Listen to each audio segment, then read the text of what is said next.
primeira divisão, Big Red One, tem origem na Guerra Revolucionária, quando a bateria D do 5º Regimento de Artilharia serviu sob o capitão Alexander Hamilton. Esta bateria tem o mais longo serviço contínuo do Exército dos Estados Unidos. Sua história corre em paralelo à história da América. A Fighting First foi criada na Primeira Guerra Mundial e conquistou a primeira vitória americana em Cantigny. Nas grandes batalhas de Soissons, Saint-Michel e Meuse-Argonne, ela ajudou a esmagar o exército alemão e a acabar com a guerra.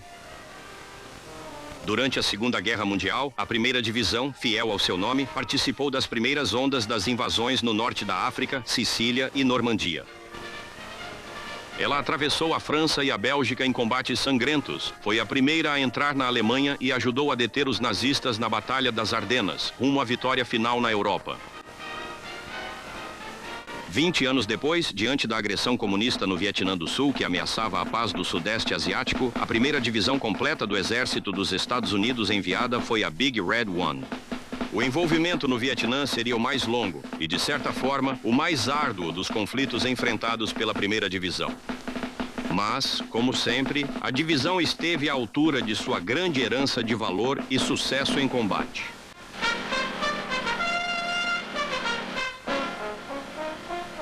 A chegada dos primeiros soldados da Big Red One no Vietnã, em julho de 1965, foi muito tranquila e eficiente.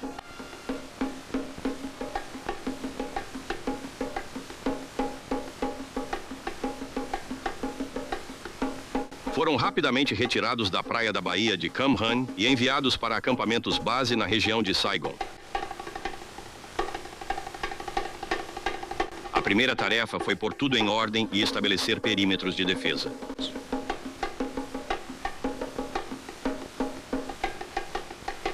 Depois, patrulhas serviam não só para limpar a área dos acampamentos base, mas também para tornar os homens mais resistentes ao clima e ao terreno hostis. Em toda a variada história de combate da primeira divisão, ela nunca havia lutado no clima úmido e encharcado dos trópicos, nem na grama alta ou nos matagais da selva, nem em seus rios e pântanos. Soldados de infantaria foram integrados às patrulhas aeromóveis. Houve contato com o inimigo, permitindo que aprendessem sobre suas táticas de guerrilha. Mas não houve grande ação até novembro. Nessa época, mais de 14 mil homens da primeira divisão estavam no Vietnã. A área de operações deles abrangia grande parte do centro do Vietnã do Sul, da fronteira com o Camboja ao mar da China Meridional. O quartel-general da divisão foi instalado 20 milhas ao norte de Saigon, em Nha Trang, sob comando do major-general Jonathan O. Seaman, primeiro dos 5 generais da Big Red One no Vietnã. A primeira das dezenas de grandes batalhas que a divisão travaria no Vietnã aconteceu na pequena vila de Ap Bac Bang, ao norte de Ly Que, na rodovia 13. Durante varredura na rodovia, 13 diversas unidades da primeira foram atingidas por um regimento Viet Cong reforçado. 3 ataques frontais inimigos foram repelidos por intenso fogo de armas leves e armas automáticas. O quarto e mais intenso ataque Viet Cong foi contido por obuseiros 105 disparando de perto. Com o inimigo enfraquecido em retirada, a Força Aérea foi chamada para bombardear suas rotas de fuga. No primeiro combate na Guerra de Selva, os homens da Big Red One lutaram como veteranos. Houve baixas, mas os Vietcongues deixaram 198 mortos no campo de batalha. Foi mais que uma vitória para os soldados cansados. Foi a prova de que podiam vencer um inimigo aguerrido em seu território. Poucos dias depois, em 20 de novembro, outro comboio rodoviário frustrou uma tentativa de emboscada do Viet Cong perto de Trung Loi. O comboio imediatamente montou um perímetro de defesa e revidou. Após o helicóptero de ataque expulsar o inimigo da cobertura, intenso fogo terrestre, principalmente do pelotão de morteiros, destruiu a armadilha. A vitória em Trung Loi foi seguida no início de dezembro pela maior e mais bem-sucedida batalha do ano. Essa foi Ap Nham Ma, a noroeste do quartel-general da 3ª Brigada em Ly Que. Uma força-tarefa estava vasculhando o interior, eliminando bases Vietcongues, destruindo bunkers e fábricas subterrâneas, quando se deparou de frente com um acampamento base fortificado defendido por 4 batalhões do inimigo. Um tiroteio violento começou imediatamente.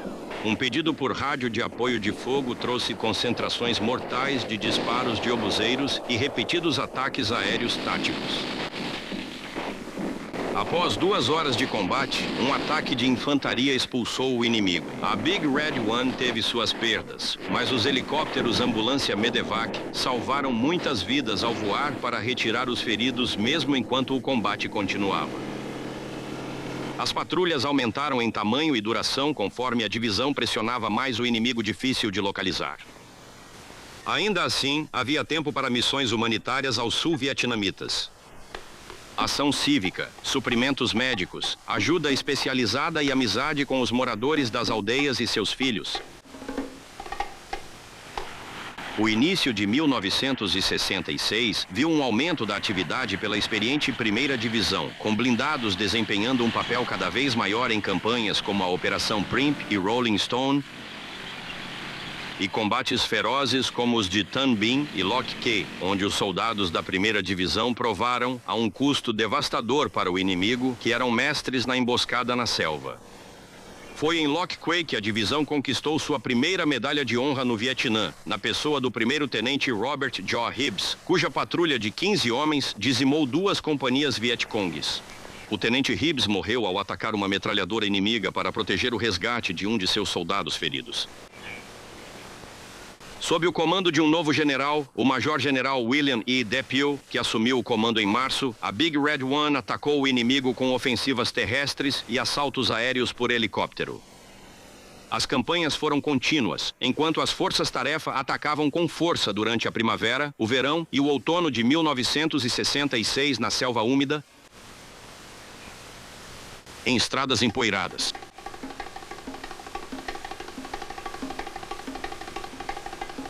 No vasto delta pantanoso da zona especial de Hung Sat, ao sul de Saigon, batalhas sucessivas ocorriam enquanto investidas rápidas surpreendiam o Vietcong. Equipes de busca e limpeza vasculharam seus santuários e esconderijos. Marchas blindadas nas estradas levavam o inimigo a tentar emboscadas, depois viravam o jogo com efeito devastador. Foram capturados muitos suprimentos e armas ao tomar dezenas de acampamentos base do VC. Cresceu o número de inimigos mortos e feridos. Somente a Operação Attleboro foi responsável por mais de 1000 norte-vietnamitas e VC mortos. Os comunistas tiveram seus planos ofensivos totalmente interrompidos.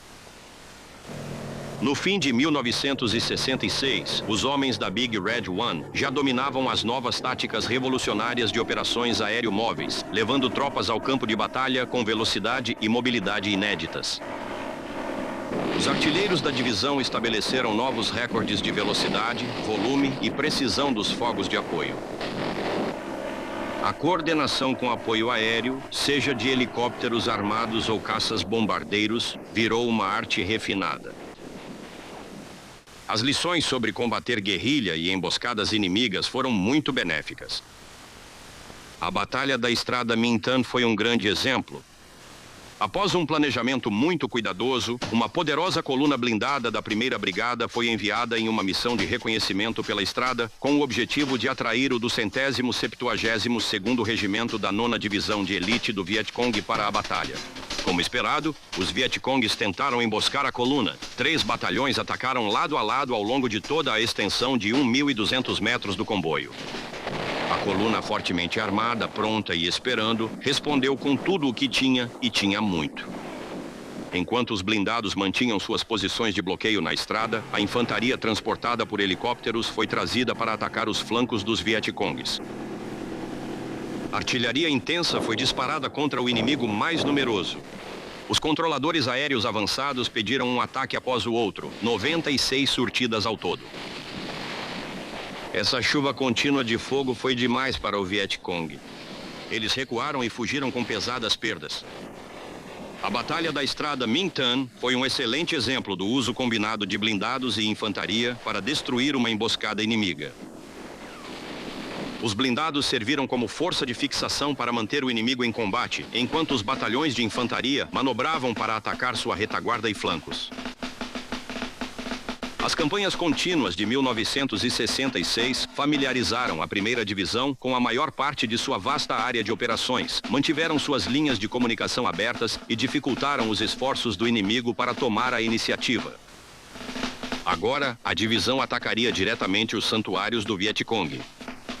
O alvo era o Triângulo de Ferro, a vasta área de selva que era a principal base operacional do inimigo para ataques a Saigon. Em janeiro de 1967 foi lançada a Operação Cedar Falls. 5 batalhões de infantaria e 2 da 173ª Brigada Aerotransportada foram levados de helicóptero para bloquear e cercar o objetivo. As forças blindadas avançaram para fechar as rotas de fuga. A força principal avançou profundamente na selva inimiga, tão densa em certos pontos que os Hueys não podiam pousar, obrigando os homens a descerem por escada de corda. Eles avançaram por selva densa, matagais e cipós, atravessaram riachos procurando o inimigo em esconderijos nas aldeias e bunkers subterrâneos. Houve resistência enquanto o Vietcong tentava conter o avanço, mas eles invariavelmente saíam perdendo. 30 baterias de artilharia lançaram fogo devastador. Tratores de engenharia avançaram para nivelar grandes áreas da selva, negando ao Vietcong um esconderijo futuro. Um dos resultados mais significativos da Operação Cedar Falls foi o grande número de Vietcongs, 576 que se renderam pelo programa Chu Hoi ou de braços abertos, que incentivava soldados inimigos a se juntarem ao lado do governo. Com o Triângulo de Ferro temporariamente inviável, a Big Red One focou em outro reduto Vietcong, a Zona de Guerra C. Suspeitava-se que o quartel-general dos insurgentes ficava ao norte de Tai Ninh. Liderada por um novo comandante, o general de divisão John H. Hay, que assumiu o comando no início de fevereiro, a divisão realizou preparativos meticulosos para a Operação Junction City. A Junction City foi maior do que a Cedar Falls e durou muito mais tempo, de fevereiro até abril. Unidades das 3 brigadas participaram. Eles foram reforçados por tropas de outras divisões e brigadas separadas dos Estados Unidos, além de Rangers do ARVN, o Exército da República do Vietnã do Sul. Ao todo, 30 mil soldados aliados entraram para limpar a Zona de Guerra C. Apesar da força, a primeira divisão enfrentou muitos combates em desvantagem numérica. Patrulhas agressivas atraíam o inimigo ao ataque. Quando o contato era estabelecido, pedia-se ajuda. Tropas adicionais eram enviadas rapidamente por via aérea para reforçar os defensores em combate. Fogo de apoio vindo do solo e do ar atingiu os atacantes. Os helicópteros mais uma vez mostraram sua versatilidade. Atuaram como artilharia aérea, transportaram tropas e desdobraram grandes forças a distâncias e velocidades que surpreendiam o inimigo. Como ambulâncias aéreas, levam feridos do campo de batalha ao hospital em minutos. Como aeronaves de abastecimento, entregando cargas vitais diretamente nas mãos dos soldados no campo de batalha, artilharia e munição para que o Vietcong, não importando a distância, nunca estivesse seguro do fogo destrutivo da artilharia pesada. O resultado da Operação Junction City foi a maior perda já sofrida pelo inimigo. Mais de 1.800 mortos e a veterana 9ª Divisão Vietcong completamente destruída. A Big Red One seguiu com mais campanhas durante o resto da primavera e verão, quase sem pausa. Nas operações Manhattan e Billings, forças-tarefa avançaram em redutos inimigos na área do Trapézio Michelin e na Zona de Guerra D. Enquanto isso, um tipo diferente de campanha, contínua desde seu início, em 1966, estava em operação por toda a área da 1ª Divisão. Esse era o programa de desenvolvimento revolucionário feito por americanos e vietnamitas para conquistar a confiança e a boa vontade do povo vietnamita, especialmente em aldeias suspeitas de abrigar Vietcong. O procedimento previa que uma força-tarefa chegasse de surpresa e isolasse a aldeia. Os soldados rapidamente estabeleciam a segurança verificando a presença de minas e armadilhas. Especialistas em guerra psicológica com placas e cartazes explicavam sua missão.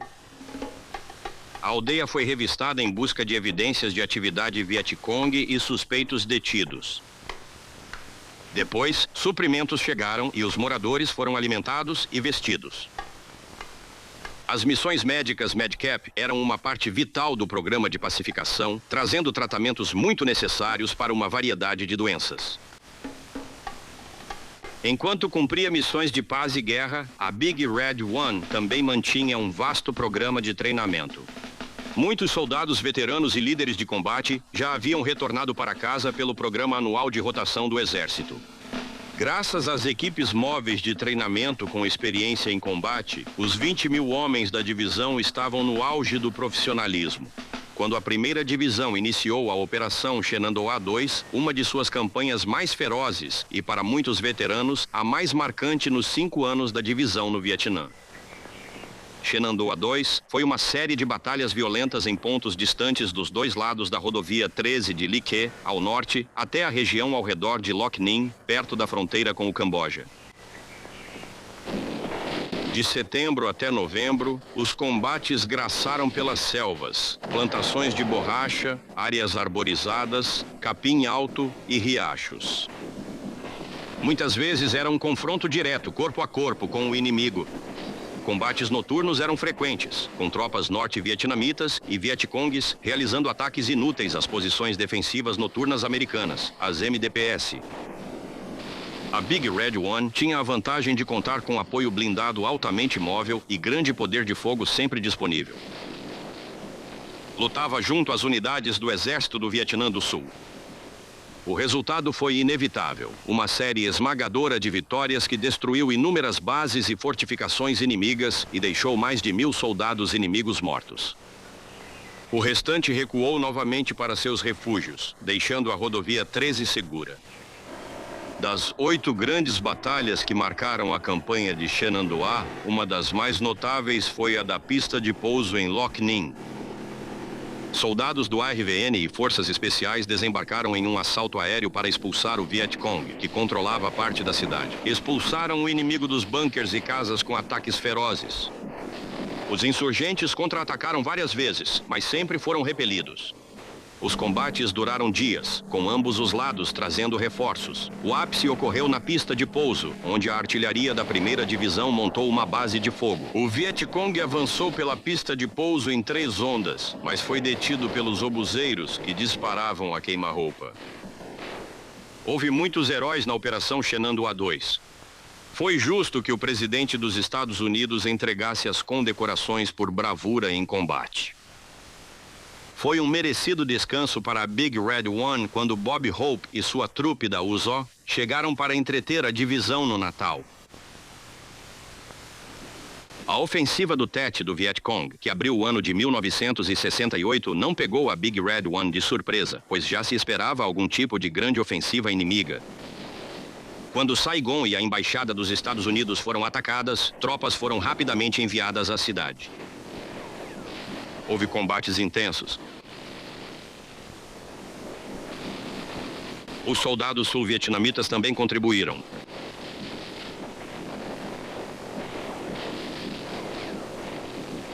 Houve baixas e destruição. Mas o resultado inevitável foi o aniquilamento da força insurgente. Em março, a divisão voltou ao forte ritmo ofensivo sob novo líder, o Major-General Keith L. Ware, famoso por receber a Medalha de Honra do Congresso na Segunda Guerra Mundial. O General Ware lançou 2 campanhas massivas em áreas ao norte de Saigon e a noroeste, no Triângulo de Ferro. A primeira foi a Operação Wit Wit Can, traduzida como Determinação para Vencer. A segunda foi a Operação Tong Tang, que significava vitória certa. O objetivo dessas campanhas agressivas era destruir o potencial de guerra do inimigo em grande escala, matar suas tropas, destruir seus acampamentos base e depósitos de suprimentos, interditar suas rotas de abastecimento e suas rotas de infiltração e retirada. O resultado foi um sucesso notável. Muitas armas e materiais foram encontrados em depósitos ou apreendidos do inimigo, que teve mais de 2.000 mortos. O General Ware também iniciou a Operação Grande Troca, na qual um novo conceito tático foi aplicado ao Romy Plow, um trator padrão com uma lâmina especial para desmatamento na selva. Até então, o Romy Plow era usado com eficácia para limpar grandes áreas de selva usadas como santuários inimigos. Na Operação Grande Troca, as equipes de desmatamento usaram o Romy Plow para abrir uma rede de trilhas largas através de 11 mil acres de selva. Em vez de tentar limpar toda a vasta área, eles a dividiram em várias pequenas subdivisões. Os acampamentos Vietcongues, antes escondidos na selva, tornaram-se muito vulneráveis a operações de reconhecimento em força e assaltos aéreos. Outra medida do General Ware foi intensificar as patrulhas noturnas de emboscada, envolvendo quase todas as unidades da divisão. Essa tática teve um efeito devastador sobre o inimigo, que sempre se considerou mestre em infiltração e ataque sob a cobertura da escuridão. No entanto, em 13 de setembro, a divisão sofreu um golpe pesado. O General Ware estava sobrevoando Loc Ninh, observando um contra-ataque bem-sucedido contra os esforços dos insurgentes para tomar a cidade pela quarta vez. O helicóptero do general foi abatido por fogo vindo do solo. Todos a bordo morreram. Ele foi o quarto general dos Estados Unidos morto no Vietnã. O major-general Orwin C. Talbot, comandante assistente da divisão, assumiu imediatamente o comando da primeira divisão e o avanço continuou. Houve contato frequente com o inimigo enquanto fortes contingentes avançavam para o norte, executando a fase 2 da Operação Vitória Certa. A resistência Vietcong era forte e houve combates intensos enquanto os soldados da primeira divisão realizavam várias ações de desarticulação, destruindo acampamentos inimigos e bunkers fortemente construídos com fogo intenso apoiado pela artilharia. Entre os destaques estavam confrontos com tropas da primeira divisão do exército norte-vietnamita. Os confrontos ocorreram logo além da fronteira com a região de Fish Hook, no Camboja. A primeira divisão de infantaria, a Big Red One, criou bases de patrulha de apoio de fogo na área. Elas foram colocadas sobre uma rota principal de infiltração usada pelos invasores norte-vietnamitas. As tropas do exército do Vietnã do Norte lançaram repetidos ataques noturnos ferozes contra as bases de fogo e enfrentaram fogo devastador. Eles foram corajosos, mas os resultados eram sempre os mesmos: fracasso. Muitos mortos.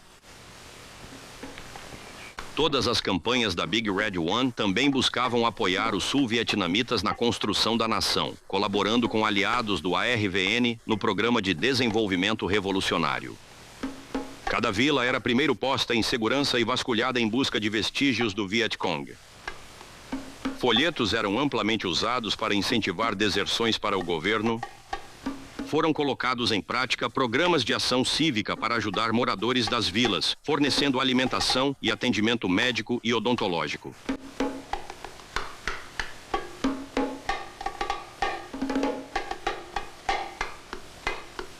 Animais e seres humanos eram assistidos na esperança de que os sul-vietnamitas alcançassem autossuficiência econômica e fortalecessem o governo local. Em 1969, a divisão continuou suas enormes varreduras para manter o inimigo desequilibrado. Às vezes, atacava dos céus em investidas aeromóveis, outras vezes em terra, com mudanças rápidas de tática. Os blindados teve papel fundamental ao enfraquecer a ofensiva comunista de inverno e primavera. Poderosas operações de reconhecimento em força atacaram repetidas vezes o Triângulo de Ferro, o Trapézio Michelin, a Zona de Guerra C e a Zona de Guerra D. Batalhas à noite alternavam-se com combates durante o dia, enquanto soldados vietcongues e norte-vietnamitas resistiam desesperadamente.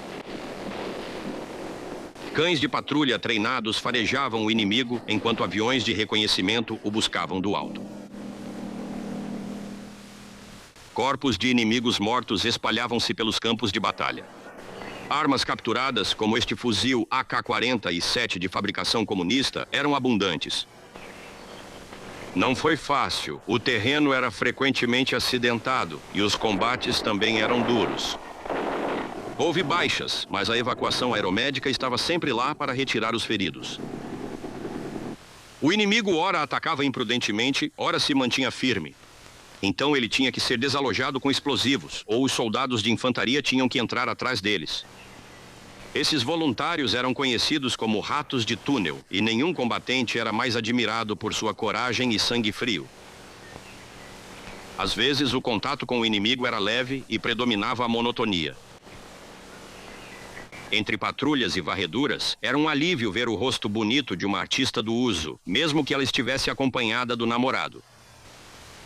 Alguns soldados da Big Red One mudaram totalmente de ritmo e passaram a atuar em operações anfíbias. Em junho de 69, a divisão passou a patrulhar as vias fluviais para Saigon com pequenos barcos de fibra de vidro. Trabalhando em conjunto com embarcações de patrulha da Marinha e patrulhas de infantaria baseadas em terra, esses lanchas de esqui reduziram drasticamente a infiltração Vietcong por via fluvial. Em outros lugares, a grande máquina de combate da 1ª Divisão continuou sua perseguição implacável ao inimigo sob o comando de seu 5º e último general no comando no Vietnã. Ele era o general de divisão A.E. Malloy, empregando seu vasto poder com precisão profissional. Entrando em batalha com o alto moral tradicional da Big Red One.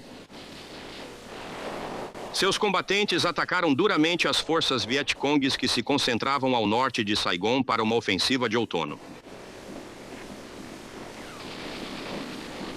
Para o inimigo derrotado, foi mais uma lição amarga sobre a inutilidade de desafiar o enorme poder de combate da 1ª Divisão e sua vontade irresistível de vencer.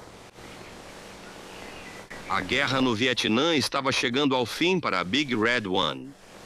No início de 1970, ela fez sua última varredura. As ordens foram dadas para encerrar as operações e se preparar para o redesdobramento. Homens e veículos foram retirados do campo. Boa parte de seus equipamentos e instalações foi entregue ao ARVN. O programa de vietnamização do Exército dos Estados Unidos, sob o qual o Exército do Vietnã do Sul assumia cada vez mais o peso das operações de combate, estava se mostrando bem sucedido. Muitos soldados americanos já tinham retornado para casa. Agora era a vez da Big Red One. No início de abril, a divisão deixou a última de suas bases e retornou para Fort Riley, no Kansas, quase 5 anos depois de ter ido para o Vietnã.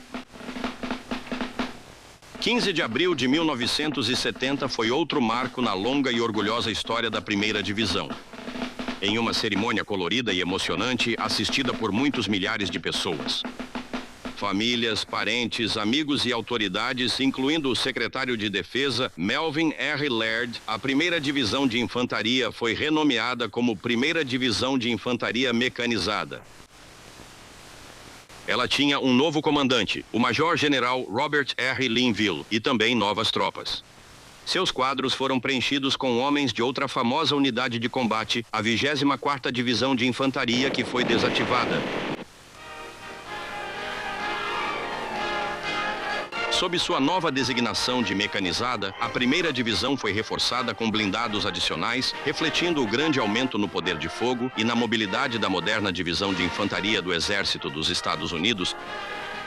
A 1ª também tinha uma nova missão: apoiar nosso compromisso com a OTAN na defesa do mundo livre. Novos rostos, nova força, uma nova missão, mas tudo isso imerso em uma tradição consagrada e honrada de serviço à pátria. E agora, após quase 2 séculos de feitos valorosos em batalha, a 1ª Divisão olha para frente, confiante de que cumprirá suas futuras tarefas no espírito de seu lema. Nenhuma missão é difícil demais. Nenhum sacrifício é grande demais. Dever em primeiro lugar.